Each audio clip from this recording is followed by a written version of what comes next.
Another common problem I have seen over various code bases is poor method signatures. So basically what I mean by that is it's like you have a method called getCustomer, but the parameter it gets is an airplane, which is actually not an airplane object, it's an integer. And what that method returns is not a customer, it's an orange. Now, as much as it sounds like a joke, it's so true. I have seen a million examples of methods like that. Let's take a look at a real-world example. So this method is called parse. It gets a command of type integer and returns void. What is wrong with this method? Typically, parse means getting a string and converting that to a different object. For example, you might have a parse method that gets a string representation of a datetime and then it returns a datetime object. So the problem with this method is that its parameter should be of type string and its return type should be an integer, not void.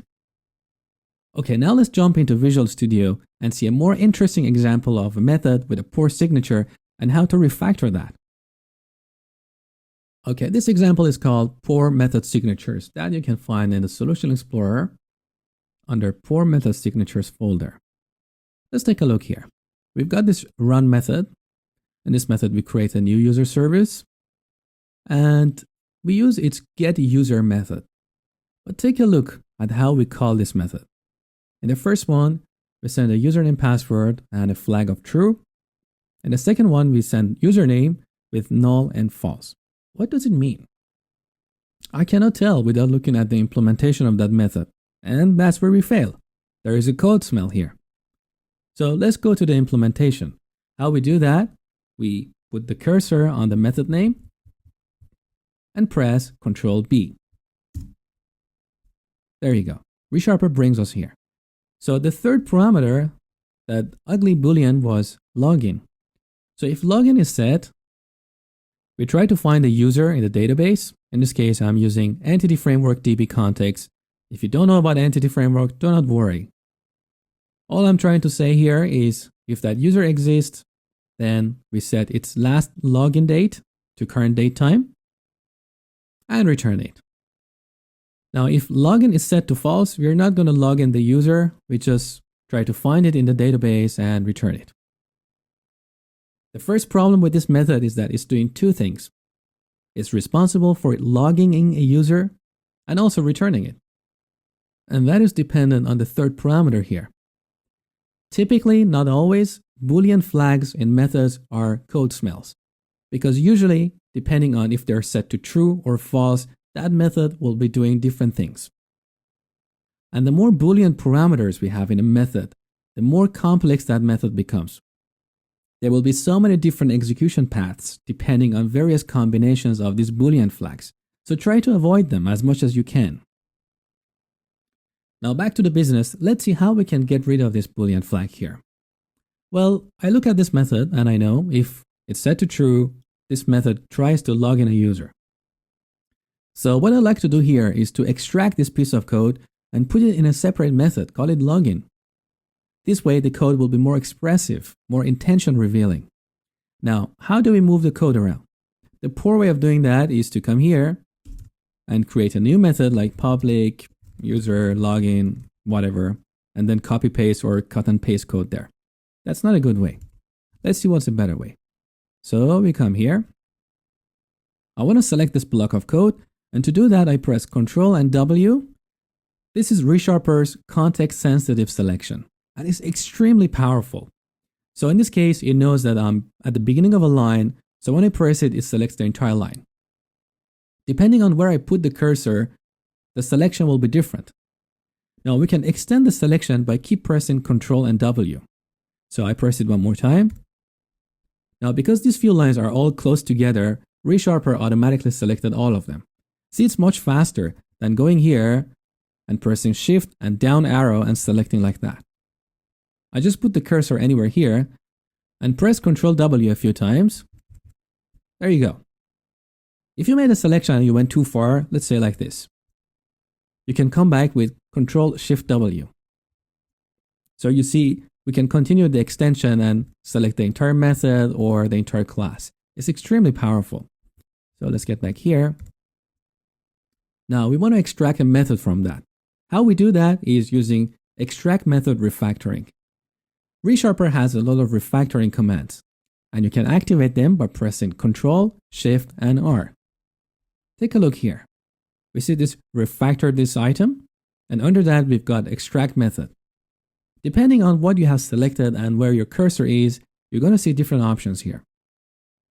In this case, because I have selected a block of code, ReSharper thinks I want to extract a method. So let's go ahead with that, press enter. Now we see this dialog box. Let's put that here.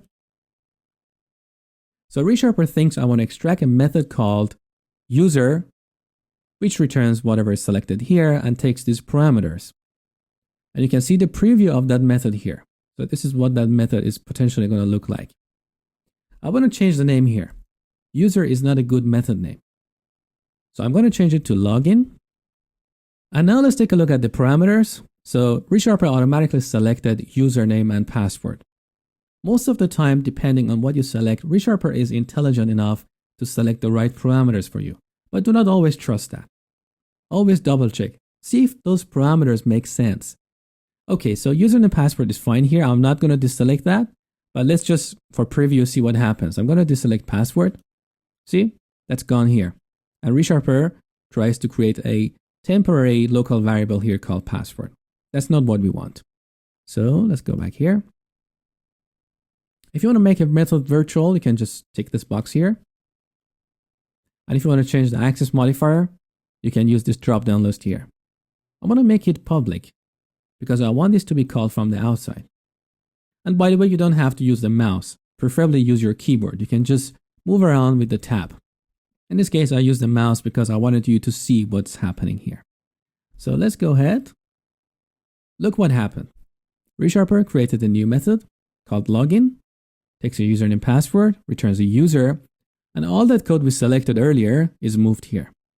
Now the original method is changed in a safe way. So if login is set to true, we're going to call that login method here. So we have not broken any functionality. We just refactored it. Okay, now let's see what's the benefit of that. So get back to our run method here. Instead of sending this ugly argument here and calling getUser, I'm going to call the new method login. It's more meaningful. It's more intention revealing. And login doesn't have a true parameter here. So it just takes a username and password and returns a user. That's much better, isn't it? Now let's get back to our getUser method again. So there you go. I want to see what are the clients of this method. Who is referencing that? So to do that, I press Alt and F7. ReSharper brought us here to this line. So this is the only reference in this project where we are using the getUser method. If you have more than one reference, you're going to see a dialog box. In fact, let me quickly show you that. So I'm going to duplicate this line here and change the name of this parameter to some ugly name temporarily. Now back to getUser.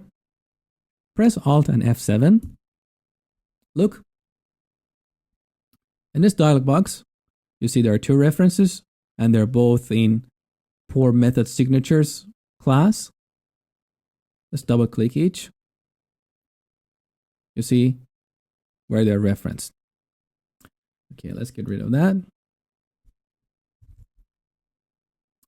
Okay, so currently I have only one usage of that getUser, and that usage is sending false here, which means it's not going to use the login functionality. So basically we migrated the old method that was here to use the new login method.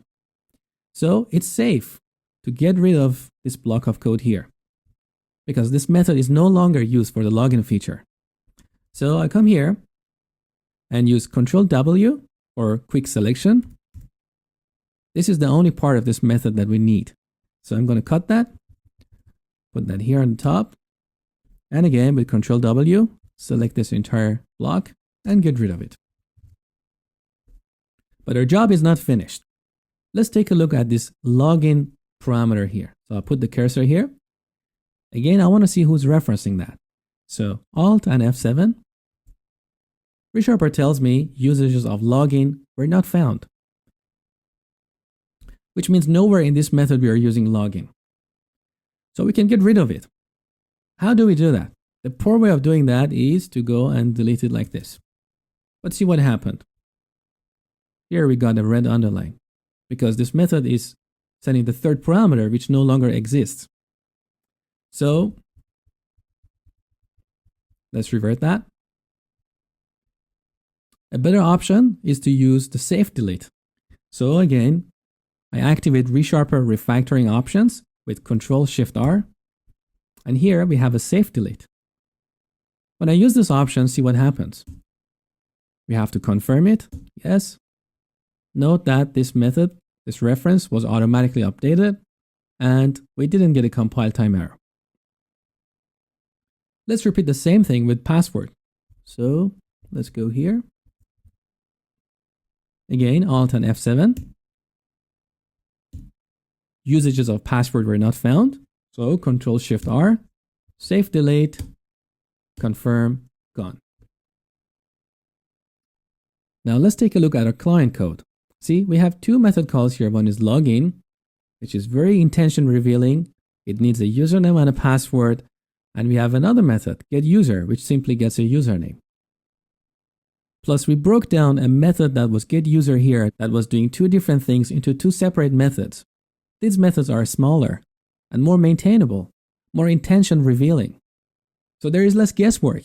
Anyone who reads that code, anyone who looks at these two methods, they know what is going on. They don't have to look at the implementation of that method to see what getUser means. What is that third parameter? What is null? What is true or false? So what I want you to take away from this lecture is when writing your methods, always double check or triple check the return type, the name of the method, and its parameters.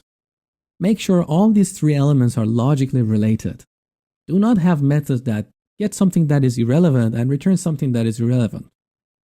And if you see methods like that in your code base, use ReSharper safe refactoring commands to get rid of those code smells. In the next lecture, we'll take a look at the large parameter list of methods.